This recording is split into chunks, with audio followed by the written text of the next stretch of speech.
For a year, a grieving widower's weekly visits to his wife's grave are the only constant in his life. But when a mysterious man warns him to stop, he discovers the horrifying truth. Now, he must face the terrifying possibility that his love has been a liability, unknowingly endangering the woman he thought he had lost forever. Before we continue, have you subscribed yet? Hit that button for more amazing stories and tell us in the comment where you're watching from. The rain was a persistent, whispering curtain against the worn stone of Eleanor's grave. Mark, unbothered, ran a thumb over the inscription. Eleanor Vance, beloved wife, 1985 to 2023. The letters were already beginning to fill with a fine layer of green moss, a testament to the passage of time he so desperately wished would stop. For 52 weeks, since that terrible day a year ago when the police had delivered the news of her car crash, he had come here, every single Friday, rain or shine, in a ritual of sorrow and devotion that had become the only anchor in his unraveling world. He didn't just sit, he talked. "You'd hate this rain, Elle," he murmured, his voice a low, gravelly sound in the silent cemetery. "You always said it messed up your hair. Remember that wedding we went to in the Catskills? You had to hold your skirt up with one hand and your umbrella with the other, just to keep your dress from getting soaked. You looked ridiculous, but you were so beautiful." He smiled, a sad, brief curve of his lips. The memory was a sharp, painful pleasure. He told her about his week, the frustrating project at work, the way the roses in their garden were finally blooming, the exact shade of pale pink she had picked out. He talked about her favorite television shows, pretending to get her input on the latest episodes. The world outside this small, hallowed plot of land had become a gray, distant thing. His friends and family had tried at first. They'd brought casseroles, offered to take him out for a beer, and urged him to move on. He'd simply nodded, smiled politely, and retreated back into his grief. This patch of damp earth, this name on a cold stone, was all he had left of her. The 53rd Friday was bright and clear. The sun, a rare guest in the late autumn sky, cast long, dramatic shadows. Mark felt a small, almost imperceptible shift in his routine. He noticed a single, withered yellow rose at the base of the headstone. He hadn't brought it. He knew for a fact his mother-in-law, a traditionalist, would never bring a yellow rose to a grave. He shrugged it off as a well-meaning stranger. But the small detail lingered in his mind. The next week, it was a smooth gray pebble that hadn't been there before. He put it in his pocket, a silent, confusing memento. He didn't know why, but it felt important. A few months passed. The winter blanketed the cemetery in a stark, beautiful white. He was standing there, the wind whipping his scarf around his face, when he felt a sudden, firm pressure on his shoulder. It was a person, a man he didn't recognize. He was tall, dressed in a groundskeeper's jacket, but his hands were clean, and his eyes were too sharp, too observant for a man who spent his days digging graves and tending to grass. The man's voice was low, urgent, and cut through the biting wind. "Don't come here anymore," he said, and the words were a punch to the gut. Mark reeled back, his mind racing with a mix of anger and confusion. Who was this man? How dare he? The man's gaze was steady, his face etched with a strange mix of regret and resolve. "Don't come here anymore. You need to know that. This isn't what you think it is." Mark's fury melted into a cold, knotting dread. "What are you talking about?" "This is my wife's grave." The groundskeeper shook his head slowly. "No, it's not. I'm sorry to do this to you, but you need to know." He gestured to the surrounding gravestones. "I'm Arthur. I'm the groundskeeper here, and I've been watching you. I can see the pain you're in, and I can't let this go on." Arthur looked around nervously, as if expecting someone to appear from behind a tree. "Last year, that night, the night they said she died, I was working late, helping with an emergency burial. I saw them, a group of men in suits. They buried a coffin here, but it was too light. I could tell by the way they carried it. And there was no body in that coffin, Mark. It was a weighted decoy. The whole funeral was a show. Mark felt a dizzying wave of unreality. That's insane. Why would anyone do that?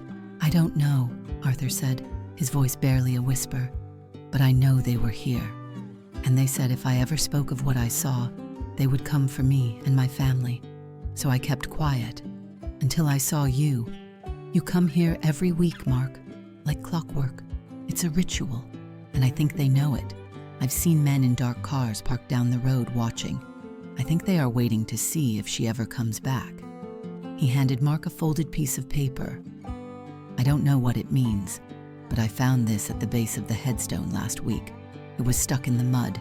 Be careful, Mark, for your own sake, and for hers.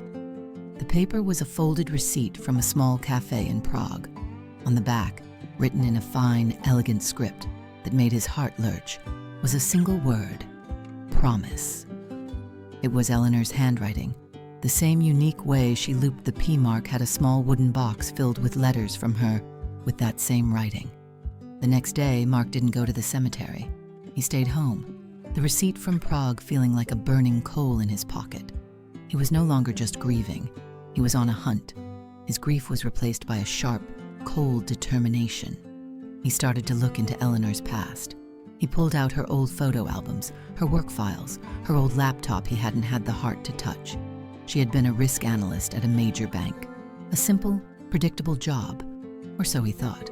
He found a hidden partition on her laptop's hard drive. It was password protected. He tried her birthday, his birthday, their anniversary. Nothing worked. Then, on a whim, he tried the password promise. The folder unlocked. It was filled with encrypted files, reports, and a series of photographs. They showed Eleanor, but not as the sweet, gentle woman he knew. She was in fatigues, holding a rifle, a cold, focused look in her eyes he had never seen before. She was standing next to the man who had touched his shoulder, Arthur, a man who was supposedly a groundskeeper in Ohio. The files revealed everything. Eleanor was not a risk analyst. She was a deep-cover operative for a highly secretive, clandestine agency known only as the Directorate. Her job was to track global threats. The day she supposedly died, she had successfully exposed a powerful crime syndicate. But the syndicate had retaliated, learning of her identity, her life, and most importantly, him. The car crash was a staged event, a meticulously planned funeral meant to give her a new identity, a new life, and to protect Mark from the syndicate. Her death was not an accident. It was a sacrifice to keep him alive. Mark realized the truth was far more terrifying than the grief he'd lived with for a year. The man at the cemetery wasn't a groundskeeper. He was Arthur Vance, her handler, a veteran operative who had been tasked with ensuring her staged death remained a secret. He was the one who had planted the yellow rose and the pebble, a subtle, prearranged signal for her that the grave was safe and the plan was working. But the plan was now compromised. Her enemies had seen Mark's weekly visits to the grave. His open grief had given away a key detail. Her grave was a symbol, and the syndicate, patient and observant, was now using it to track her. He had been a beacon, unknowingly advertising his wife's location. He suddenly understood Arthur's words with a terrifying clarity. Don't come here anymore. You need to know that. This isn't what you think it is. It was a warning, not a cruel command.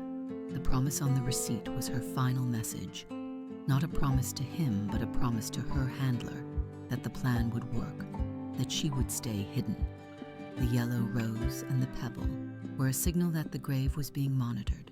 He was told to stop going to the grave because he was a liability, and his love for her was endangering her more than her enemies were. The real final blow was not her death, but the realization that his grief had been a tool for her enemies all along. The story was not of a wife's death, but of a wife's love, so profound she had orchestrated her own fake demise to save her husband. The final twist was that he was not grieving for a loss, but for a beautiful deception. His mourning was a tribute, but also a betrayal of her sacrifice. He had to stop going to the grave, not because she was gone, but because she was still out there, fighting for her life and his, and the man who touched his shoulder was not a stranger, but a loyal ally who had risked his own life to finally get a message to him. Mark closed the laptop, a new purpose filling his chest. He would not go back to the cemetery, not ever again. His new ritual would be to stay alive, to stay safe, and to hope that one day their new paths would cross, and he would finally get to see her smile again, this time with the knowledge of a love that was stronger than death itself.